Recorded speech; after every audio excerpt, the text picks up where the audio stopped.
ተመልካቾቻችን እንግዲህ በጋሞ ዞን በደጋማ አካባቢዎች ላይ በጣለው ከፍተኛ ዝናብ ምክንያት የተከሰተው የመሬት መንሸራተት አደጋ በብዙ ወገኖች ላይ ጉዳት ማድረሱ ይታወቃል። እስካሁን ድረስ በአጠቃላይ በዞን ደረጃ በደረሰው ጉዳት ምክንያት የ125 ሰዎች የገቡበት አለመታወቁ እንደዚሁም ደግሞ የአስክሬን ፍለጋው ተጠናክሮ መቀጠሉ ነው የተነገረው። እንግዲህ አሁን የምንገኝበት ስፍራ ከፍተኛው የሞት ቁጥር የተመዘገበበት ወረዳ ነው። በጋጮ ባባ ወረዳ ማዞ ዶይሳ ቀበሌ ዶላ ተብሎ የሚጠራ መንደር ነው። በዚህ አካባቢ 119 ሰዎች ከጀርባችን በምትመለከቱት ተራራ ከፍ ብሎ በሚገኙ ነዋሪዎች ላይ የመሬት መንሸራተቱ ባስከተለው አደጋ ሞተዋል። የአካባቢው ነዋሪዎችም የተሰማቸውን ሀዘን እንደዚሁም ደግሞ ከአንድ ቤት 5 ሰው 6 ሰው መሞቱን ይገልጻሉ።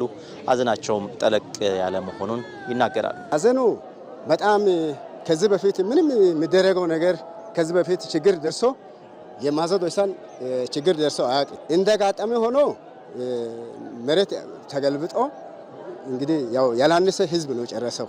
4 ሞቶ እኔ 5ኛው እኔ ተረፍኩ። አስከሬን ፈልጌ ሄጄ ነበርኩ። እዛን ቀን በዛ ሰዓት መሬቱ ተገልብጦ እኔን ውስጥ አስገባ። ከዛ እግዚአብሔር እኔ እጁን በላይ አድርጌ ሲወርወር ሰው እኔን አይቶ አነሳ። ከዛ በቀጣይ ጊዜያቶች ሰብአዊ ድጋፎችን አጠናክሮ ከማስቀጠል አኳያ የሚበላ የሚጠጣ እንደዚሁም ደግሞ የምግብ ነክ ቁሳቁሶች ድጋፍ ተጠናክሮ ሊቀጥል እንደሚገባም ገልጸዋል።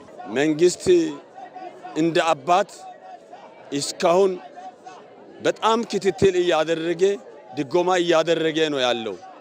ለወደፊት ቤት ለተፈናቀሉት ወላጅ አልባ ለሆኑት አጠቃላይ ከአንድ ቤተሰብ 5 እና 6 7 ሰው ለሞቱት ድጎማ ለማድረግ መንግስት ተስፋ እየሰጠ ነው ያለው አሁን እያየን ያለነው ድጋፍ በጣም ደስ የሚል ነው። የደቡብ ኢትዮጵያ ክልል የመንግስት ኮሚኒኬሽን አገልግሎት ኃላፊ አቶ ኃይለማርያም ተስፋዬ እንደተናገሩት 125 ሰዎች ናቸው በጥቅሉ በአጠቃላይ በ4 ወረዳዎች መጥፋታቸው የተነገረው። ለተከሰተው የመሬት መንሸራተት የተጎዱ ሰዎች ቁጥራቸው ከፍ ያለ ነው።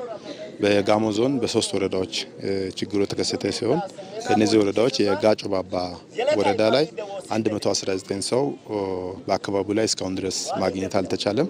እንዲሁም በሌሎቹ 2 ወረዳዎች ደግሞ 3 ሰው 6 ሰው የመሞቱ ተረጋግጧል።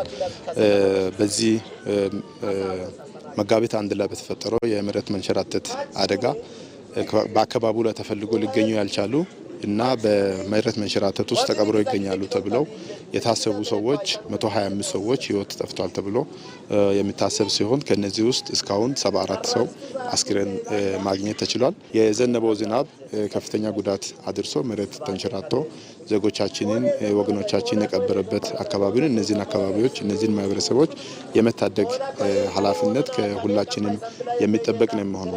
የማህበረሰብ ክፍሉ እንግዲህ የደረሰበት ጉዳት እጅግ በጣም ከፍ ያለ ነው። በመላው ኢትዮጵያ በኢትዮጵያውያን እንደዚሁም ደግሞ በትውልደ ኢትዮጵያውያን የሚደረግላቸው ድጋፍ በ4ቱም አቅጣጫ ተጠናክሮ ሊቀጥል እንደሚገባ ተመላክቷል።